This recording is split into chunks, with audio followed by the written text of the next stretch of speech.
Hello everyone, this is Mirko Guerrini and I welcome you to the Jazz Transcription Clinic, a monthly interviews podcast where we talk with accomplished jazz doctors about their lives, career and their personal secrets on the art of transcribing. If you want to improve at jazz, stay tuned and follow the Jazz Transcription Clinic on the socials for more content. I acknowledge the traditional owners of the land on which this podcast is being recorded. I pay my respects to their elders, past and present, and the Aboriginal elders of other communities who may be here today.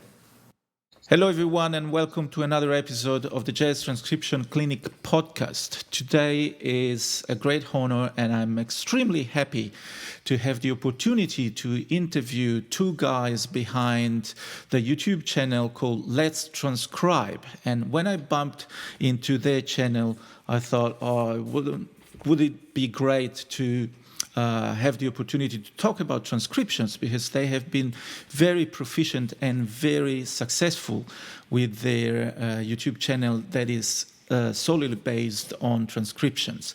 So it's a great pleasure that I can introduce to you the guest doctors for today. It's Matt and Frankie from Let's Transcribe. Thank you for being here. Yeah, Absolutely. Thank you for having us.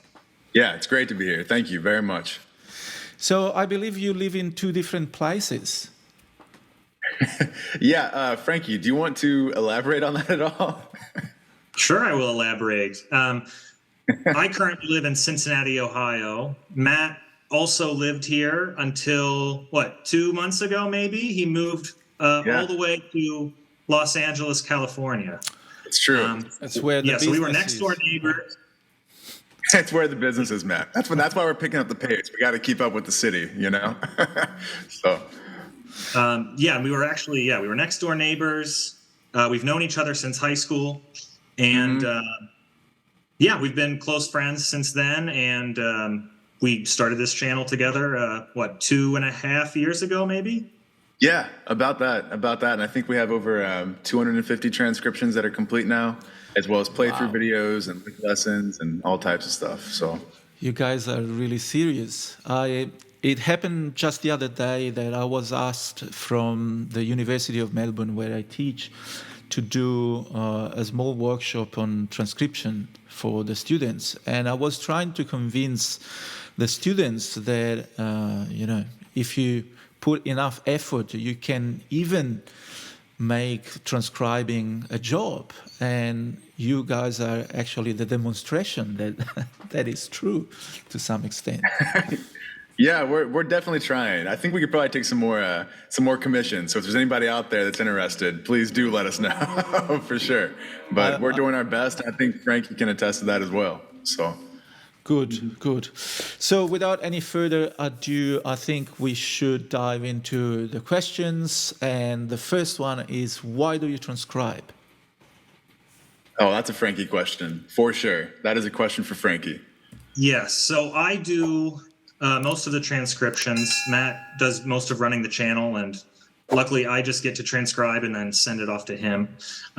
As for why I transcribe, I got interested in jazz at the end of my college career. I went to college for classical guitar.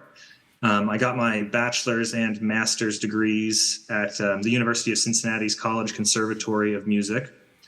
And towards the end of my master's degree is when I started getting interested in jazz and just understanding it. I was fascinated by it. Matt, coincidentally, was in school for jazz guitar at the time. So I would have lots of questions for him. It started off as just a personal endeavor to understand the language a little bit more and understand how it all works. A classical music degree does not necessarily prepare you that much for improvisation. And understanding that whole world. So that is why I started.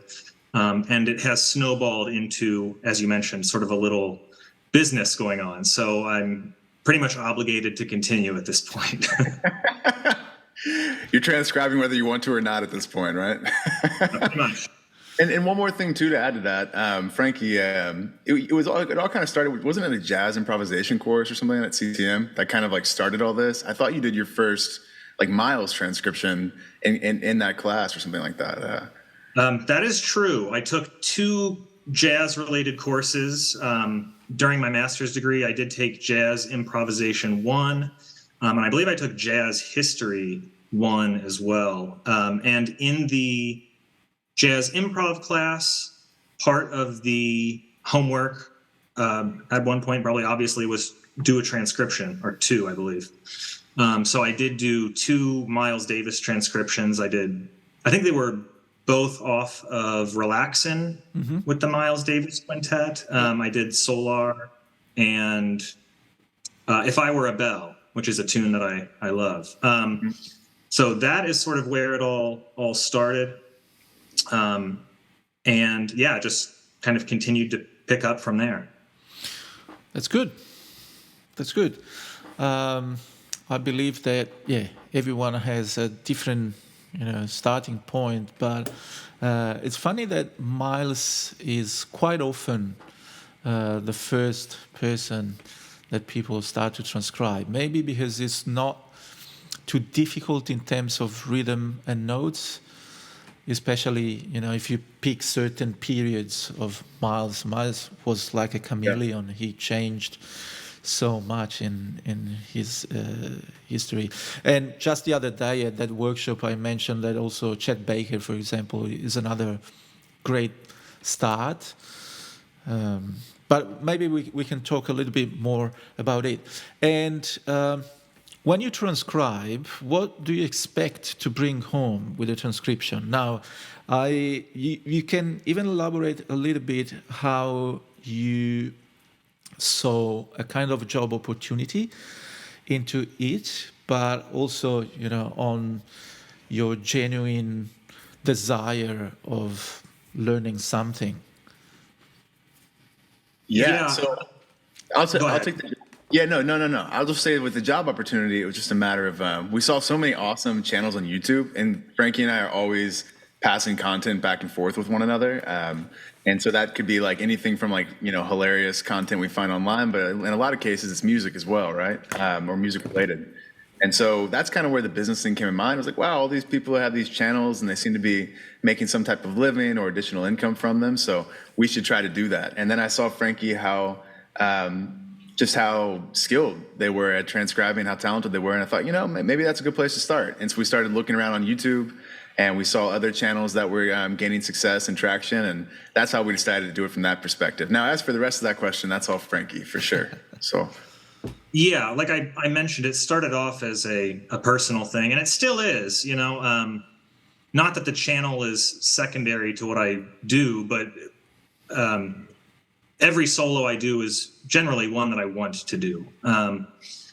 And back to that original question, what do I hope to take home from these transcriptions? Kind of like I mentioned before, I really want to get an understanding of the vocabulary, and I have learned that there are many different types of jazz vocabulary. There's all different types. And to me, I just love music analysis, that kind of thing. So it's not even for me necessarily about integrating that vocabulary into my playing. I mean, I do like that element of it sometimes, but for me, it's most exciting just to hear something that moves me or I think is musically interesting and write it down and do my best to understand what is happening here, theoretically, and just emotionally too. What is that particular note that really hits me? Yeah. And that's always been the case for you. That's always been the case for Frankie. Always, it's one of the most passionate people about music that I know, and that's what's so interesting about it is that people are, you said, oh, I kind of feel bad for you. You're transcribing nonstop all of the time, but this is a rarity that we have in the conference room with us. There's a general love for this content creation, and I think we both kind of share that. Of course, yes, and yeah, that's absolutely understandable. It's just. sometimes I found out that people find it difficult to get to the point where they start enjoying doing. But I'm quite similar to you, Frankie. When I started transcribing, it was because my teacher at the time, and I share a similar start with you because I first was classically trained.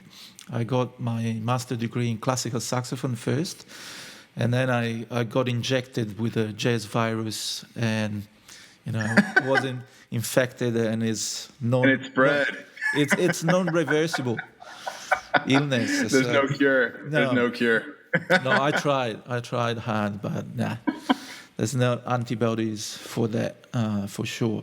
But my first teacher, told me that I should start transcribing because that was the best way to learn this music. And I remember my first solo, it took me so long, and then it was half wrong, when I went back to a lesson and check it out. But my teacher was good and encouraged me to keep going and keep trying. And I could see the curve, the learning curve that made me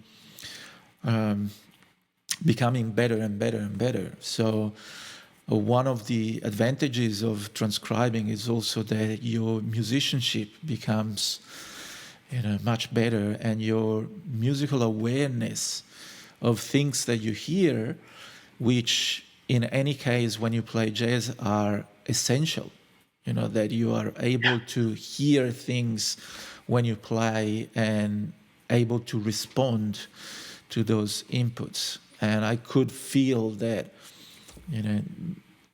a way to improve that was absolutely with transcribing. So I can definitely resonate with that. But sometimes people stop doing it because after the first or two, they spend too much time and they don't have the gas to keep going. And I understand it can be frustrated, especially if you are not careful when you choose the first couple of solos you want to transcribe. Yeah. That's a good way to say it. I think after those 2 miles solos, Matt, maybe you remember this. Do you remember trying to do the West Montgomery Round Midnight? Yes, I do. Yes. That was one of the 2 forks in the road right there. Yeah, because in fact, my next question would be, how do you choose the solos you transcribe? So we are talking about this, right? That it's a critical thing. Now, maybe if you are doing it for a business, it would be interesting to know, how do you choose the solos now? Yeah, that is true. There's actually, I'm currently working on the Chitlins con Carne, the Kenny Burrell solo. And that's probably not one that I would have picked myself, just personally. But Chitlins con Carne has 1.5 million views on YouTube. So, apparently it's what the people want. These are dark times. You have to care we about must do business. as is required of us. Right. But, but on the other hand, though, when I was living in Cincinnati, we both spent a lot of time at Everybody's Records. So that's a shout out to our local record store that we love dearly. Those people are awesome. And Frankie spends, even at that time, was spending double the time there. So we're always buying vinyl and records and stuff like that. And most of it does come from just this is the selection we prefer from this particular album.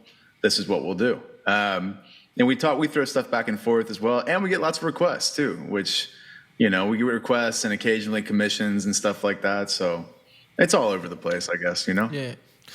I would say most of it comes from the records that I find. I'm always, again, some of that stuff isn't easily available or never got digitized or, what have you. And so that's a great point. I'll go to the store, I'll go to the record store, troll through the bins. I really like finding records where there's a good guitar sideman. Because that one practical element there is the solos are usually a little bit shorter. That's a life hack. That's a life hack. Look for the sidemen, So yeah. So looking for the guitarists as sidemen, and just like less common albums. Part of what I like to do, or part of my selection process is generally I try to choose things that are a little bit off the beaten path, maybe have not been done. I'm trying to kind of avoid those big ones that are on YouTube multiple times already. Yeah. Because they're already available, and part of what I like to do is just add to the content that's out there and add new, fresh content. So yes, I go to the record store, I listen to some records, I'll bring it back, listen to the whole thing through, maybe twice, and then decide whether or not I think something is suitable to give a shot to. And it is about catalog expansion too. Sorry, go ahead. I was just going to say quickly, it is about we are interested in expanding the catalog of available transcriptions, and that's why it's all free. That's why it's all on YouTube and available, because we do sell our stuff on the website or Patreon or whatever. But this was definitely not a business first. It was like, oh, cool. Like, we like YouTube and we like music and we want to start a channel. This seems to be the right direction for us, and it's a labor of love, and that is great. I also started like you as a way to kill boredom when we had the pandemic. And remember, guys, that Melbourne had the longest strike of lockdowns in the world. So yes, we have been locked down for almost a year in different lockdowns, but all summed up, it was almost like 340 days or something like that. Wow. And I've always been passionate about it, and I thought, I should start a podcast on something that I love, and something that I love is transcribing and share content with other people. But then when I started the channel and I started to be systematic with my content creation, the questions were similar to yours. You start questioning, this solo performed, but this other solo performed pretty well. So you try to understand what is the demand out there, and you try to catch the little niche that might be interested in that. Yep. Absolutely. And it feels like taking guesses sometimes, because sometimes we try to do that and then you release another video that's in that same area of the world, right? And it doesn't perform as well as the first one, and so it's it's a guessing game. I will have a question for you later on that, but let us dive a little bit more into the real practice of transcribing. So I would be interested in understanding what is your methodology, or if you have if you use softwares, for example, if you can share with us, if it's not too secret. Yeah, sure. No, it's not a secret. Can't give away the secret recipe. No. I would love to share this information. So my methodology, the two programs that I use are Ableton and Finale. So obviously I use Ableton for playback, and I use Finale to write down the notation. I will also, like I mentioned, I get those vinyl records. So sometimes I will transfer them digitally to the computer, put them into Ableton. Sometimes I have to make pitch adjustments, things like that. But my methodology for transcribing, once all that technical stuff is done with, I like to first frame things up in terms of the number of measures and the harmony. So I like to make sure I know, before I even start, how many choruses are we doing, or maybe is it half a chorus, that kind of thing. So I set up the document with the right amount of measures, so I don't have to do it later. Just get that out of the way. I then typically, for a typical single note solo, I will put in the harmonies. So I'll consult the real book, or if there is no real book for it, I do the process of listening for all the chords, which I would say is one of my weak points. It still takes me some time to do harmonic transcription. So once all that is set up, I have my harmonies written in. That's when I start the actual process of transcribing. I will usually start it off at regular speed. I'm sure you're aware of, sometimes speeding it up and slowing it down can help. I like to do the first go through just at full speed, write down what I think it is, and usually about 4 notes at a time is what I'm doing. I'm usually doing about 4 notes at a time. Any more than that, I sometimes start to lose track of where I'm at, right? So for me, 4 notes at a time tends to work. So that's usually working out to 1 beat or 2 beats at a time. Once all those notes are written down and I've got the first pass through, that's when I go back and slow it down. Or sometimes with a ballad, I may speed it up, actually, to really make sure I've got all the rhythms and notes in there. I'll also take that opportunity to actually play through it on the guitar to, confirm every single note on the instrument. From that point, it's almost done at that point, and then I go back another time and check out. I kind of do spot checking. Any spot that I was unsure about or I'm not confident about, I go back and double check those. And then I guess for guitar transcriptions, there's that final, my final step is putting the tablature in there. And that is one of the hardest parts because, as you're probably aware, there's lots of different ways to play things on the guitar, lots of different positions you can play in. You can play the same note in 3 different spots, right? So that is one of the harder spots, is just trying to wrap my head around the physical aspect of how did they play this. I'll be listening for things like subtle details like slides, or sometimes if I hear 2 notes slightly overlap, that tells me that they're on 2 different strings, things like that. So that is when I get into the real nitty gritty. And then after that, I just go over it several more times, just kind of listening again back at full speed. And that's about it. And then eventually I have to release it. Yeah, So, otherwise Matt is, ringing you. Hey, yeah. That's actually... Yeah, I mean, there is if I could spend infinite amounts of time on every transcription, I probably would. I probably would never release anything. But it has to go out at some point. So, Yep. Yeah. That's about it. One of the big topics of this podcast is always the, and that would be actually the next question is, but you already elaborate that, but is whether we need to write it down or not. Now, of course, you want to write it down even because you want to sell it, and that's reasonable and understandable. But I always think I always think that to write it down, you have to compromise a lot. And as you said, you can try to be accurate and do multiple passages and try to clean up and fix and adjust and tweak here and there. But in the end, it's impossible to write down exactly what you hear. So it's great to have someone who understands that accuracy in transcription can be really deep. For example, I do the same if I transcribe a saxophone. I do the same as you do.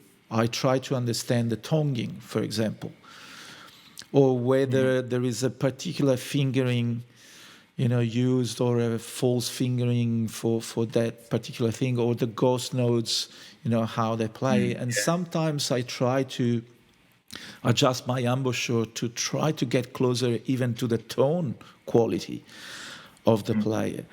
And that's great. But those are all things that are almost impossible to write down.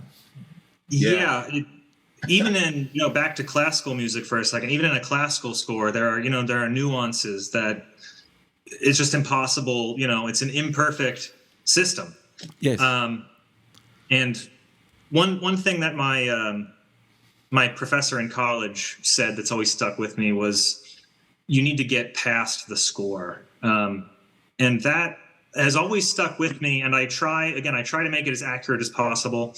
But no matter what you're reading, classical music or jazz, you need to try and get behind the score and really understand the music instead of just reading the page. It doesn't tell you everything. Yes. Yeah. Yeah. That's true. I'm fascinated by what you said about the ballads that you like to speed up. So one of the solos that is actually quite popular on my channel is a Michael Brecker solo on a ballad on his first album called Michael Brecker. The tune is The Cost of Living, and I always love that solo. And I was surprised that it's not out there. Nobody did it before, or at least I didn't find it. So I decided to do it for the channel, but I had to slow it down, even the ballad, because sometimes he plays, 13 note in half a beat, and I couldn't really get it. But if you can elaborate a little bit more, that thing that you said, that you actually make it faster. Well, it's pretty rare. It's fairly rare that I do that, but on a particularly slow tune, I find it especially helpful just to check my rhythms. I did a Lester Young transcription recently that has not yet been released. I'll be sending it over to Matt relatively soon here. But there's so much space, it can be hard to make sure that you've got accurate rhythms in there. And just by speeding it up, you can hear the beat a little bit faster. You can hear those subdivisions a little bit better. So it's pretty much reserved for ballads or particularly slow ballads. I would try that. I want to steal that idea. I think it's great. Thanks. Feel free. So the next question was actually, do you write it down? But I think you already elaborate that. Is there anything you guys want to add? Oh, I want Frankie to tell you about one thing in particular, because it's always fun to watch Frankie transcribe.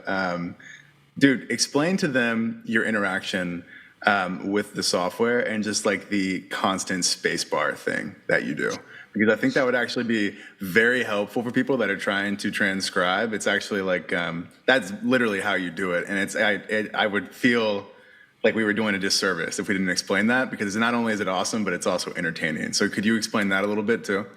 Yeah, sure. I mean, I'm sure probably a lot of people do the same exact thing, but on Ableton, pressing the space bar starts and stops, the music. And I'll be pressing the space bar, sometimes pressing the space bar. Yeah. Start, stop, start, stop. If there's a very fast pickup note or something and I need to get that pitch, it'll be a very fast one. And then talking related to that as well is it also, I didn't mention anything about the waveforms, but when you look at the waveforms, you can kind of see downbeats and phrases and all that stuff helps that process as well. If you lose your spot, you can see, there's a big surge right there. That's probably the start of the phrase or the downbeat or what have you. And then back to one other thing I did want to say about writing it down. Like I mentioned, I come from the classical music background, so writing it down that's just what everyone does there, obviously.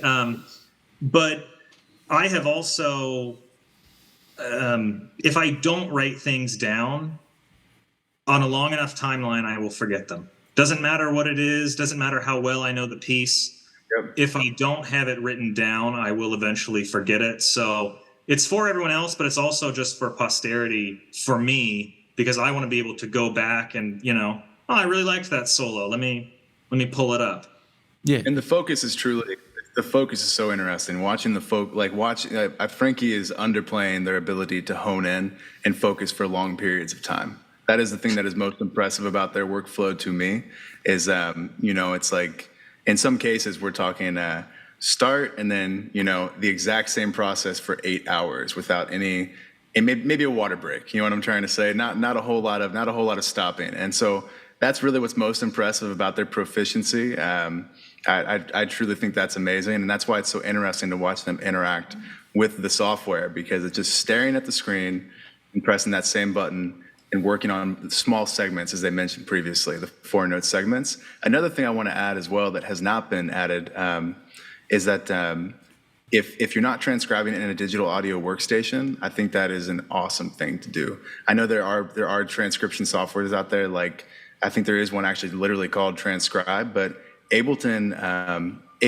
or Logic are one of these softwares that provide more options for sample manipulation are fantastic. We use panning techniques, slow things up and speed things down, obviously. But we also use the EQ features that are built into these programs a lot to EQ out certain parts. Maybe not a lot, but for specifically difficult passages, that comes up. If you're not transcribing inside of a piece of recording software like Ableton or Logic or even Pro Tools, that's definitely something to consider purchasing, and at a relatively low expense as well. Absolutely.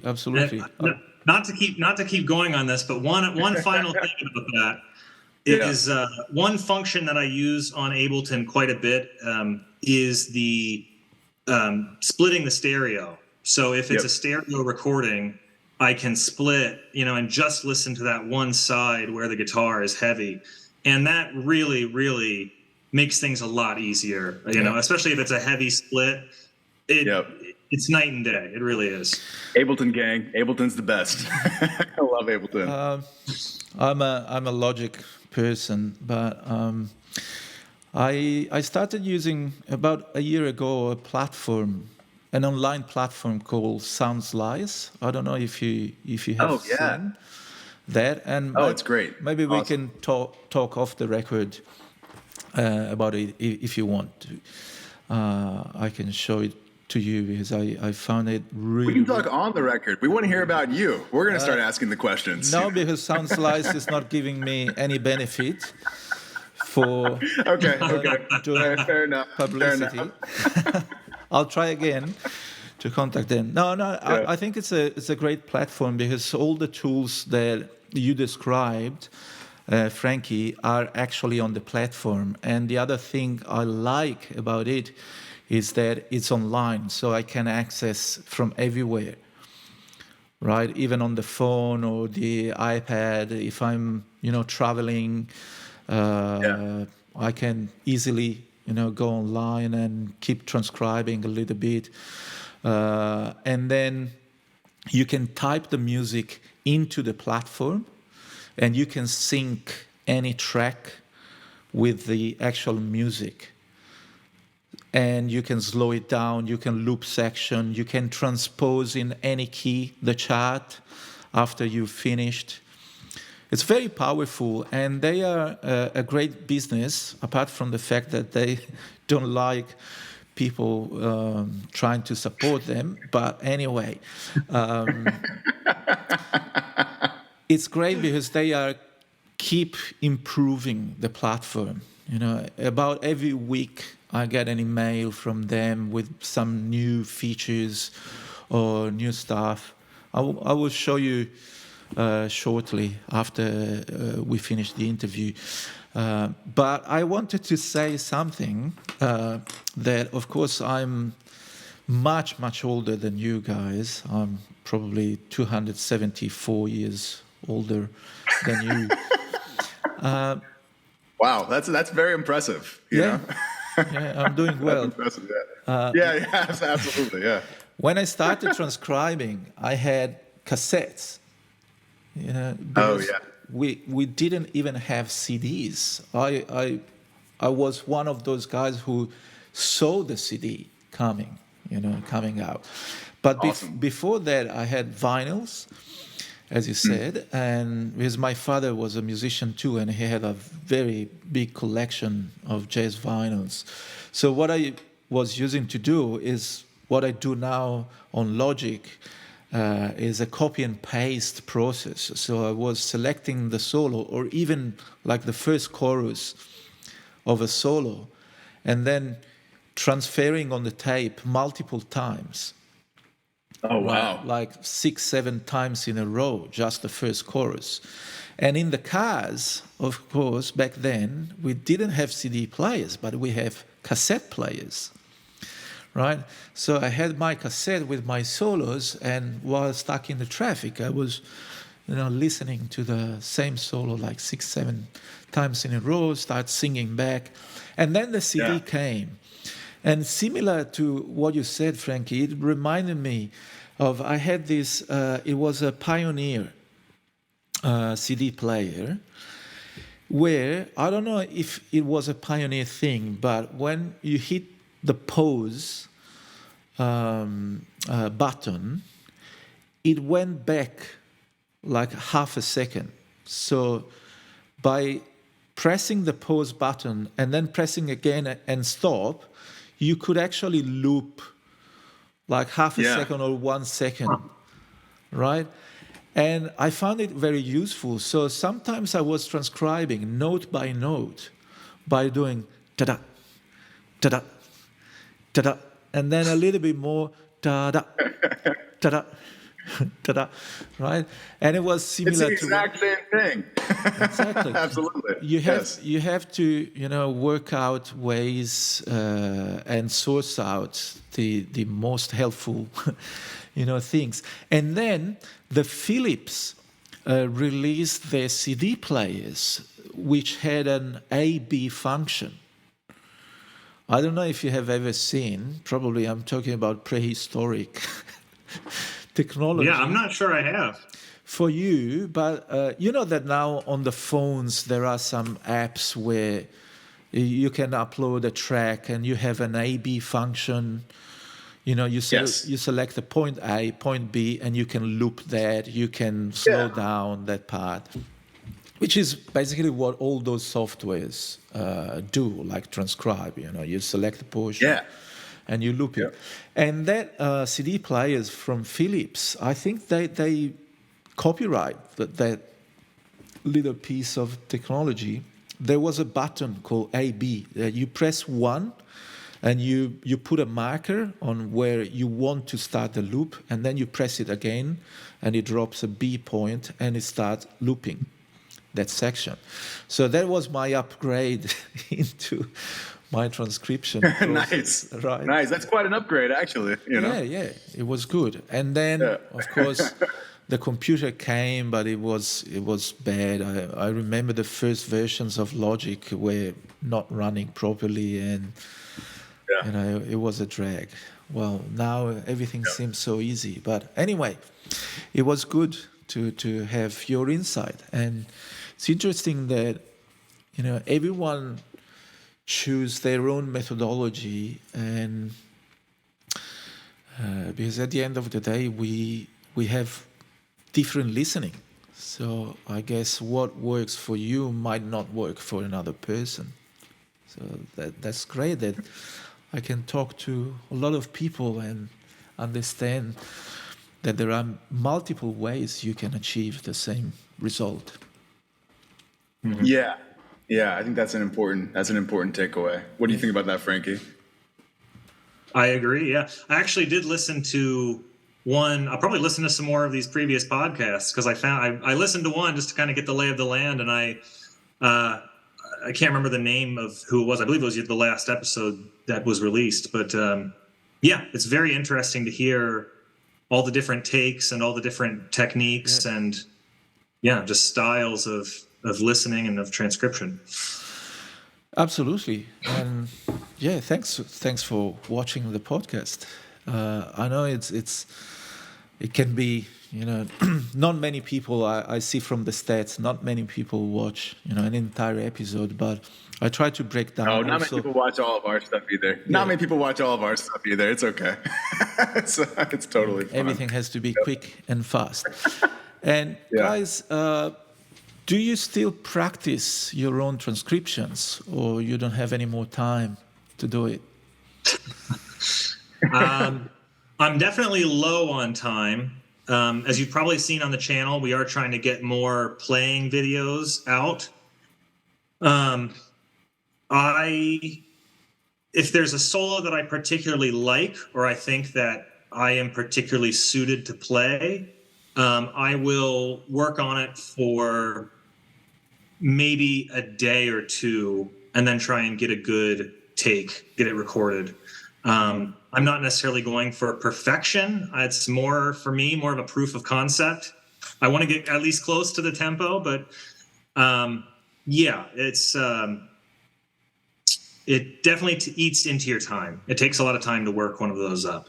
It does. Oh, yeah. Absolutely. It actually takes a lot of time to process them, too. The playing videos are definitely the most work-intensive all around. It takes Frankie additional time to get everything up to speed, and then it takes me additional time to mix everything as well, especially when we're recording in imperfect environments. And so, again, it's not really about having a perfect mix, but we don't want it to be noisy or difficult to listen to, you know? And so, that we both spend quite a bit of time on those. But it's worth it. You've got to. It's if you just transcribe this stuff and you don't ever play it, then you're missing one of the best parts about it is experiencing the fruits of your labor, right?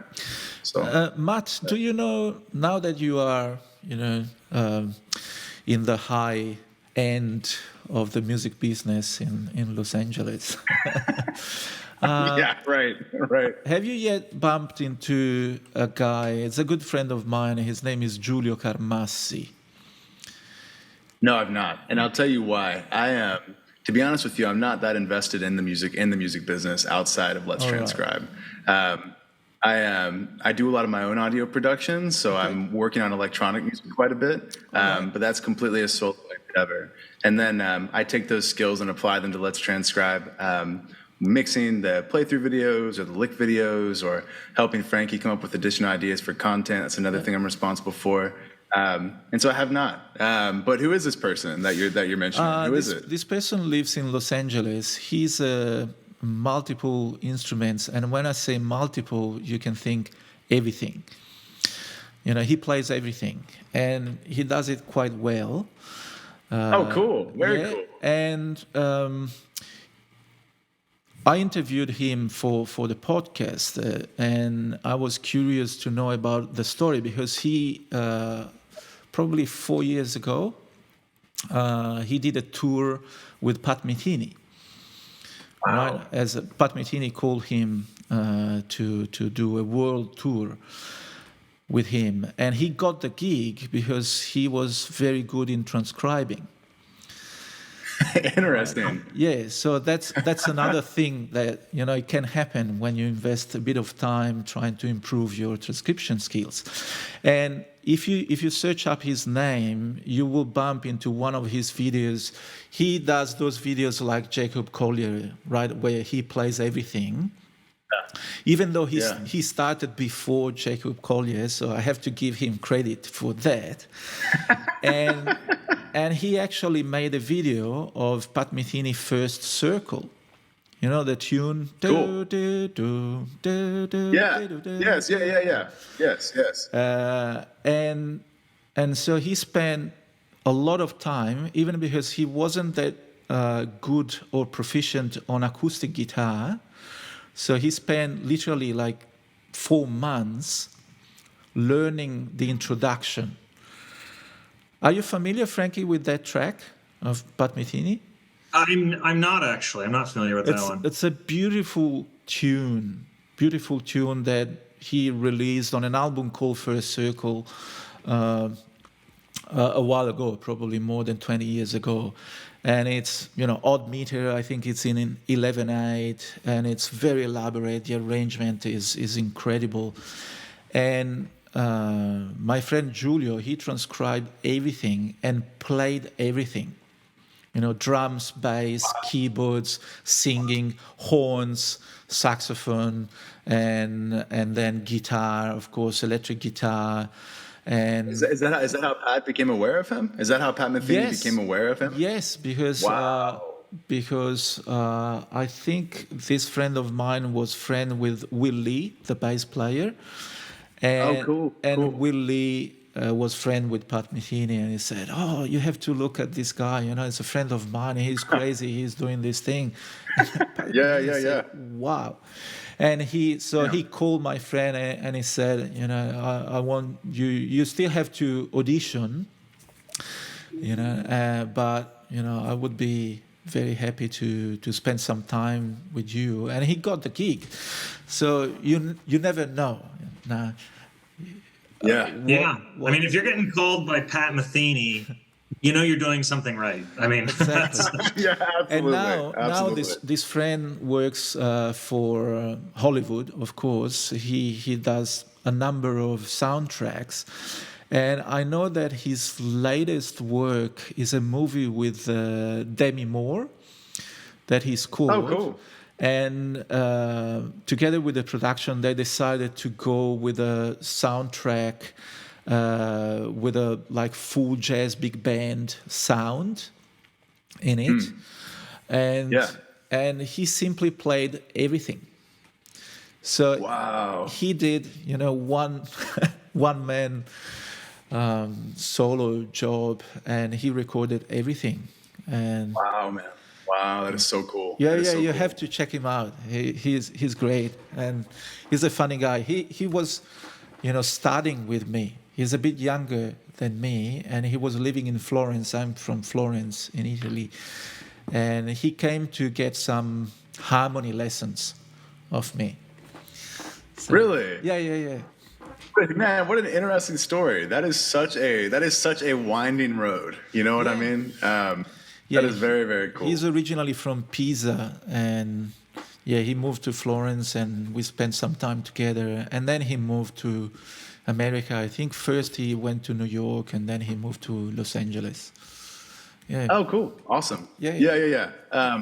All those people, they spend all that time in New York and LA. You know what I mean? Can't figure out why you'd want to be in those places, right? Exactly. All right, and. I know you said, guys, before that when you started transcribing, you were doing for your own, improvement and interest. But did you figure out a way on how to incorporate ideas into your playing? Yeah, I would say so. But again, Frank, you started out. I'd be happy to add to this afterwards. Go for it. How to incorporate ideas into playing. Like I mentioned, I'm honestly more interested in the element of actually writing it down.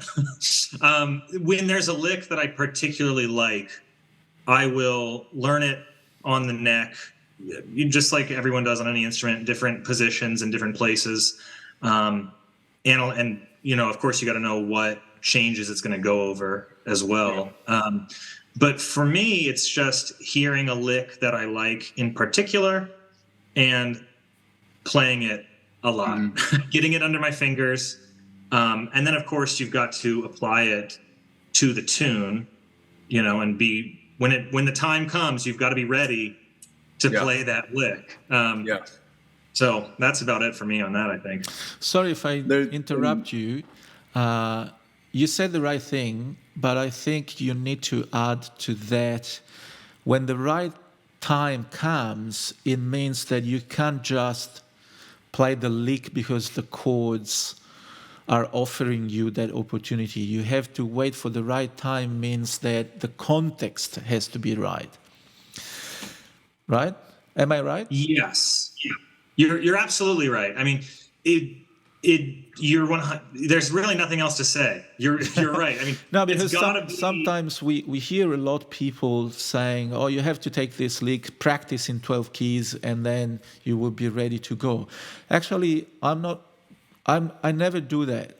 First, because I'm lazy, and I get bored if I practice the same lick in 12 keys. But this is me, and it's my issue. I'm not happy about it. I'm not happy about being lazy. But what I found out is that whenever I try to take a lick that I just learned and try to play it, because the chords were right, it never worked. I always felt like faking, because the context has to be right. And you said it right. You said you have to wait for the time. Yeah. Which means that probably you are not even conscious that you will pull it up at that moment, but you have worked hard to embed in your vocabulary, to add that word into your vocabulary, and that eventually it will come out because the context is right. It's an intuition. Yeah, it's an intuition. I think there's two things I want to say about that, which is, yes, the context has to be right. You have to get into it in a convincing way and out of it in a convincing way. Exactly. And as for you saying, when the right moment comes up, it always reminds me of a quote I love from Nadia Boulanger, which is, "Learn so thoroughly you don't have to remember." Which I'm not sure if that's the exact quote. I mean, that's the paraphrase, but that is what you need to do if you really want to get a lick down or a phrase down. Is you need to learn it so thoroughly that you do not have to remember it. You speak it. You just do it. You say it. And another example I very often make, even to my students, is that sometimes it takes 6 months or even a year for an idea that you got from a transcription becomes available in your, range of options that you have in your vocabulary. And it's funny that sometimes I put on an album that I haven't been listening for like 10 years, and all of a sudden I hear, I don't know, Stan Getz playing phrases that I play. Totally. And I think, absolutely. Stan Getz is copying me. That's not fair. But that is what happened. Chicken or the egg? So I can recognize that line only when I hear the source again. But when I play it, I don't know what is the source anymore. It has become part of my own language. I think this comes down to someone told me when I was in college. I did study jazz for 4 years, and one of my teachers told me that great teachers don't always make great players, and great players don't always make great teachers. And I thought that was interesting, and I think it's the same thing, right? You don't have, at the end of the day, the honest truth is you don't have to write any of this stuff down to be an amazing player. Yeah. You really don't. There were many, I would say probably more players learned orally than they did from writing things down, right? Like as you mentioned previously, all of those greats, like, Martino and stuff, sitting in front of the record player with the vinyl, right? Yeah. Just constantly taking the needle and I'm going to try to get that lick down again and again and again. And what happens with that is that you end up playing your own lick because you don't always get everything right, Yeah. You end up playing your own licks, and then you end up developing your own style. And most importantly, your ear starts to tell you where those things come into play. I'm not advocating to only be an ear player, obviously, but there is a certain intuition, I think, about it. And the more you invest your time into the music and the language of it, the more it's going to come out the other side. This also reminds me so much. It's so cliche to say that music is a language. But it reminds me so much of when you're learning a second language and fundamentals of that language might not be so great, right? Well, I might be reading a novel and miss a ton of what's going on. But conversationally, I might be able to get by, right? Similar concept, to me at least. It's a similar concept. Criticism taken, for my accent and my English knowledge. Oh, no criticism, man. Oh, come on. I'm kidding. No, but I could see, my kids, for example, when I moved to Australia, I had 2 kids. Now I have 3 kids, but my 2 kids were 6 and 2 years old. And I could see the process of them transcribing the language. Yeah, and then, isn't that is so cool. And then getting all the roots of the language in the right way without being able to read. right? Mm-hmm. So that is, to me, very fascinating. You don't need to know the theory to be a wonderful musician. Of course, today is better if we know the theory, if we are able to sight read. You get more gigs, you have more opportunities. The more knowledgeable you are, of course, the more opportunities might open up for you. But music, is like a language. You don't necessarily need to start with the theory, which is one of my main matters of frustration in academies and music school. We do too much theory at the beginning. Theory should always come after. First, That's historically correct. Yeah. First, we should absolutely. get the sound. We should teach the sound, even to small kids, beginners. Just let's start playing something. Yes. Who cares about G sharp or B flat? Just let's play. Yeah. And then, absolutely. when you reach the point where you already got a lot of the basics information through here, we can start talking about theory. But unfortunately, we live in a very hectic world, and we don't have time for it. And academies don't want to waste time.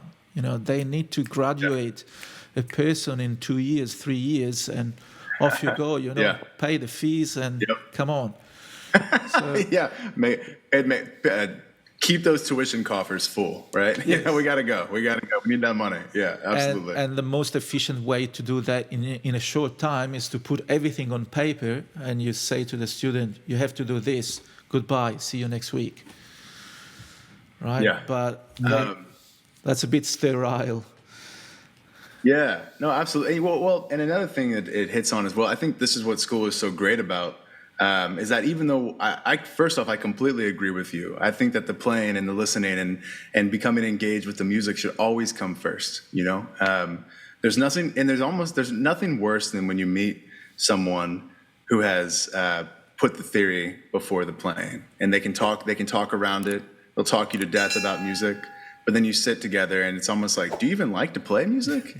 And another thing as well, what I didn't realize until I went to college for jazz, going into it, I just wanted to study music because it was my interest. And I was like, oh, this will be fun. I'm interested in this. It's going to be a fun time, right? But then you get into it and you realize, it's still fun, but it's also work. And there are musical skill sets that are taught just like any other job. That's what I realized more than anything. This is a job, man. You are training for a job. This is job training. And so it's always been, I always keep that separated in my mind. Yeah. There are skill sets associated with music that you take onto the job site, right? And then there are all these other reasons we have, creative reasons and passion and things like this, that drive us to create and drive us to play. And to me, they're always going to be separate. I prefer them to be separate because it keeps the passion intact, and then it separates the work into, okay, it's time to focus and it's time to achieve whatever I'm out to achieve in this particular moment, whether that's transcribe or whatever, That's good.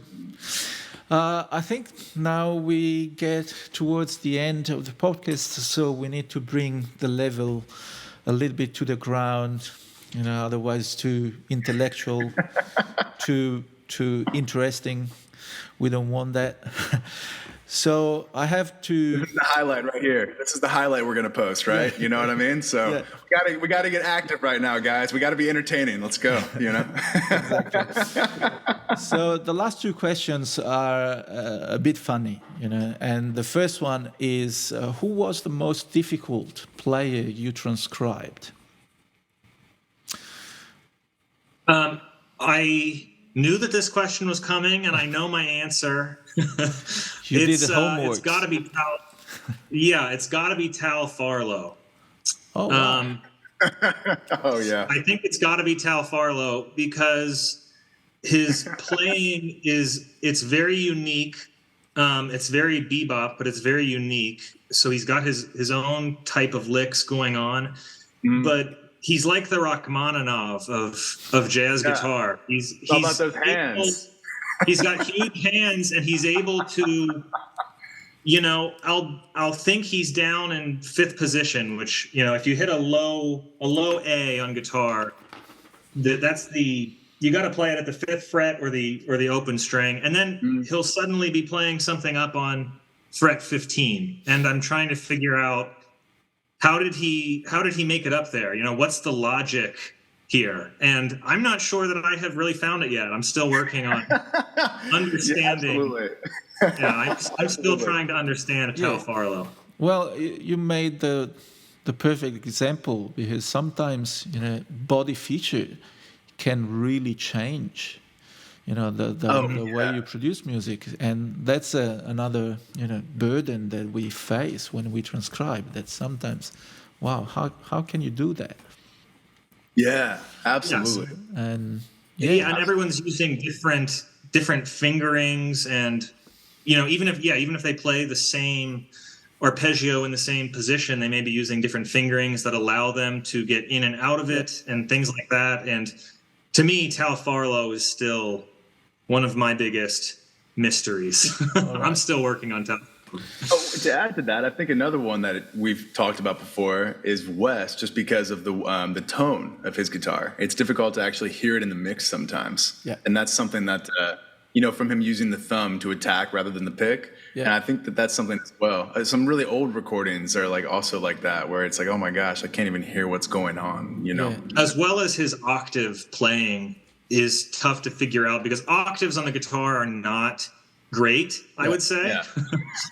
They're not great to play, and he really, he mastered octaves to the point where a guitarist plays a single octave and people will say it's a Wes Montgomery throwback, or it's a nod to Wes. Yes, absolutely. So, yeah, and he made it look so easy, isn't it? He really did. Yes, he did. He really did.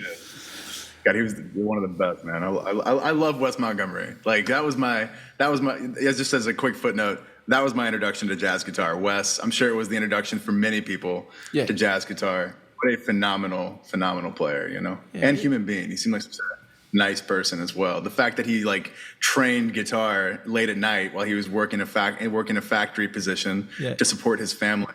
I just think that's such a wonderful story about ambition and drive, but also being a family man as well. I think that's very cool. Yeah. Very, very cool. And he's from Indianapolis, I believe. So close to home for us. Yeah. That's great. Indianapolis is where another guest of the podcast is living, Timothy Gondola. Okay, cool. Have you ever heard of him? He has another transcribing YouTube channel and business. He's doing a lot of commissions, transcriptions under commission. We will follow him. Make sure you share the information with us. We'll make sure to follow him as well. We're already enjoying your content quite a bit. We're seeing this as a cool opportunity to meet more like-minded people. We're like, man, this is probably the coolest part about this is watching the channel, So it's been good so far. Yeah. Yeah, it's still a small niche, but good people. Yeah, absolutely, man. Yeah. And we're going to take over the world. It's not going to be small forever. We're taking over. All right. Give me a buzz when you decide to go. I will. Absolutely, man. I'm assembling an army. Prepare yourself. Choose your weapon, And the very last one, promise, is which transcription of yours is still your favorite? I know that this sounds like a silly question, like one of those when journalists that are not too good with music, they ask you, who's your favorite saxophone player? And I can't really answer that question. Yeah. But just for the sake of the podcast, please pick one. Well, I think I know Matt's answer. We actually, we've discussed this before. For me, I think I'm going to have to go with... there's a Herb Ellis transcription of Easter Parade. It's off of the record Overseas Special with Ray Brown and Monty Alexander. And something about that solo, it's not the hardest solo to play, but it has a particular soulful element that I just love. And on the transcription level, it's I think, one of the more accurate ones that I've got out there. It's really worked out well. It fits well. There aren't really any lingering questions for me on that one. So it's just a solo that I can hear over and over again. And Herb has a very nice lead in to his beginning solo. And it's just a beautiful, beautiful tune. That's great. Yeah, absolutely. That's Matt, good. did you have one? Oh yeah, I do. I'm glad you asked. I absolutely do. So I'm going to answer this. I'm going to give you two answers. I'm going to do it kind of like by feeling. Okay. So my favorite ballad is definitely the recent Danny Boy. I loved that. I thought that was very interesting and cool. I liked that quite a bit. And then we talked as well about this prior to meeting today. I think my favorite transcription we have on the channel is probably anything from the self-titled Cassiopeia album. I'm a big fan. I really like that stuff a lot. And so probably like Space Road or one of the other big ones that we have on the channel are solid. I like that. So yes, that's my Cassiopeia.